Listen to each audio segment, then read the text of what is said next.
keturunan Rasulullah yang dari generasi ke generasi ini alim semua. Sampai ke Sayyidina Ali karramallahu wajhah ini sampai itu alim terus, nggak ada yang goblok, itu namanya itroh gitu. Kalau dari generasi alim terus itu baru itroh. Kalau ada yang goblok, ada yang nggak karu-karuan, ya itu bukan itroh namanya. Yang dipegang itu yang itroh ini yang alim terus dari generasi ke generasi. Ya, makanya saya katakan bahwa kiai-kiai di Nusantara ini insya Allah dzurriyyatu Rasulullah semua gitu. Assalamualaikum warahmatullahi wabarakatuh. Sahabat-sahabat, saudara sekalian yang dirahmati Allah, semoga senantiasa dalam lindungan, hidayah, inayah, pertolongan Allah Subhanahu wa ta'ala. Semoga dimudahkan segala urusannya, yang punya masalah semoga mendapatkan jalan keluar. Saudaraku sekalian yang dirahmati Allah, kali ini saya ingin memperlihatkan video penjelasan dari Gus Yahya tentang siapa Ahlul Bait itu, dan tidak perlu berlama-lama, mari kita simak bersama-sama videonya. Semoga bermanfaat. Diseru oleh Hadratus Syekh di sini. Faya ayyuhal ulama. Faya ayyuhal ulama. Maka wahai para ulama. Wahai para ulama. Wasadatul atqiya, dan sayyid-sayyid yang bertakwa. Siapa yang dimaksud sayyid ini? Sayyid ini dimaksud sayyid adalah dzurriyyatu Rasulullah sallallahu alaihi wasallam. Memang ada dari dulu, kita semuanya mengaku, para ulama kita ada dzurriyyah Rasulullah sallallahu alaihi wasallam. Ya, siapa mereka itu? Saya mendapat keterangan dari Sayyid Syekh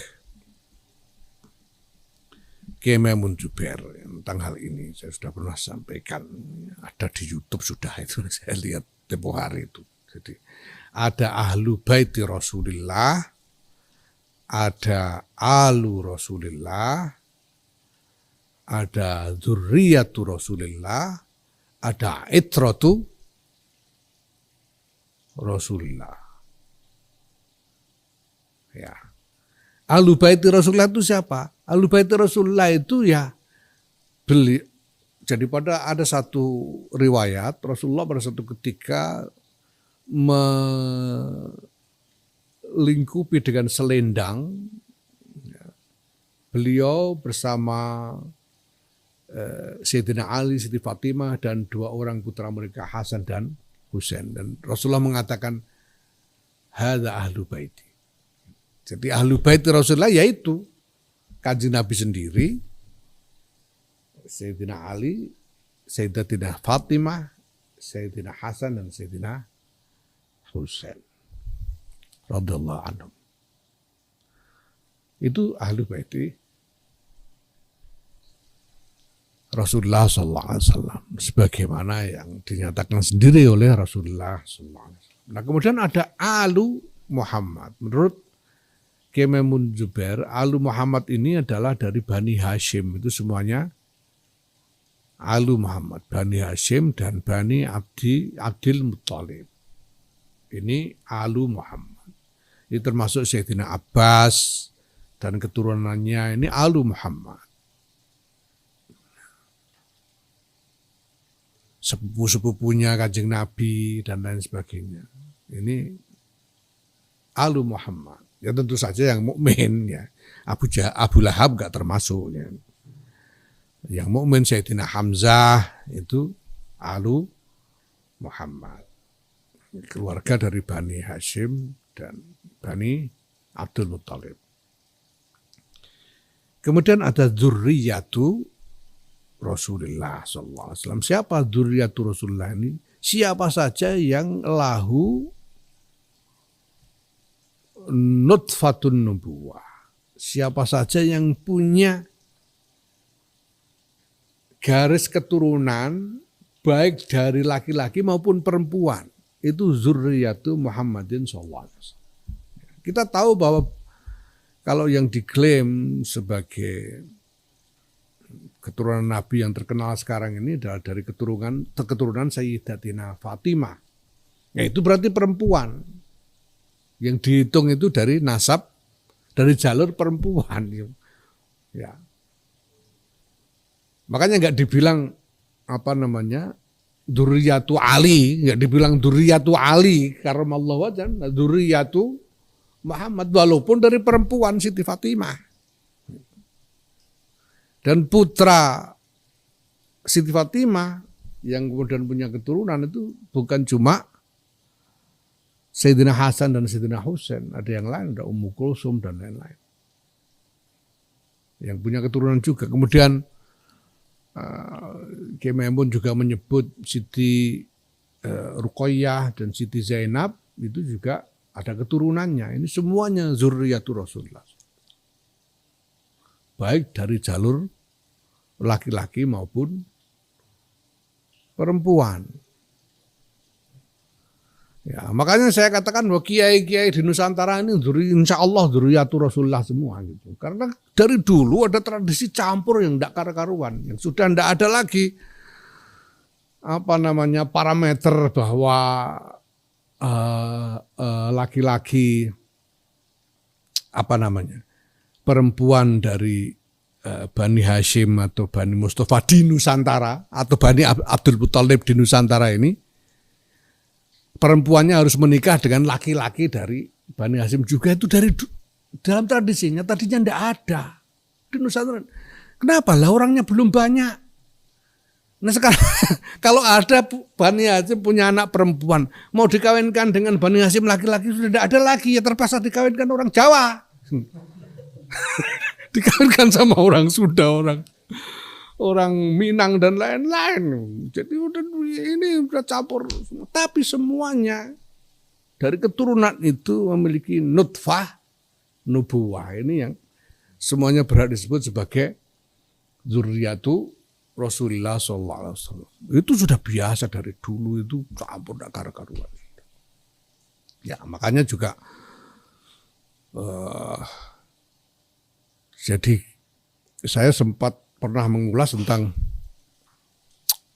nggak usah baca-baca lah soal ini, pokoknya tahulah ini Sadatul Atqiyah ini yang maksud adalah itu. Kemudian ada itratu Rasulullah SAW, karena Rasulullah bersabda, aku meninggalkanmu dua hal.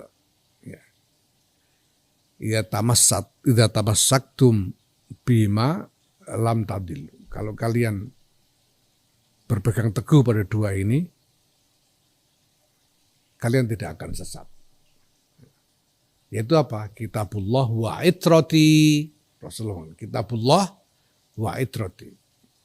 Kitabullah Quran wa itrati, dan itrahku. Atau kama qala sallallahu alaihi wasallam. Nah, itrah ini menurut Kiai Maimun adalah keturunan Rasulullah yang dari generasi ke generasi ini alim semua. Sampai ke Sayyidina Ali karramallahu wajhah ini, sampai itu alim terus, nggak ada yang goblok, itu namanya itroh gitu. Kalau dari generasi alim terus itu baru itroh. Kalau ada yang goblok, ada yang nggak karu-karuan, ya itu bukan itroh namanya. Yang dipegang itu yang itroh ini, yang alim terus dari generasi ke generasi. Ya maka di sini dikoyidi, ulamanya nggak dikoyidi, ayyuhal ulama, titik, nggak ada koyid. Tapi wasadatul atqiya, dan sayyid-sayyid yang bertakwa, dikoyidi dengan atqiya. Di sayyid yang nggak bertakwa nggak diajak, cuma yang takwa aja yang diseru ini, ya gitu. Ya gimana lagi, memang begitu. Min ahli sunnati wal jamaah, dari kalangan ahli sunnah wal jamaah, ahli madzahibil a'immatil arba'ah, dari kalangan ahli madhabnya imam 4. Antum, Anda semua, qad akhadtum, telah mengambil Anda semua al-uluma, ilmu-ilmu, mimman, dari orang-orang qablakum sebelum Anda, waman qablakum, dan orang-orang sebelum Anda, mimman qablahu, dari orang-orang sebelumnya. Bittisali sanadi, dengan sambungnya sanad ilaikum, kepada Anda semua. Karena dalam tradisi ahlus sunnah wal jamaah ini sanad ini kunci. Ndak sah orang disebut alim kalau ndak jelas sanadnya gitu ya. Itu ndak sah. Sanad ini kunci. Saya sudah terangkan sejak awal ketika bicara tentang Rasulullah sebagai Sirajan Munira, tentang sanad ini. Ini kunci. Karena agama tidak boleh ngarang sendiri itu. Saya sampaikan kemarin. Agama tidak boleh ngarang sendiri. Sanad ini kunci.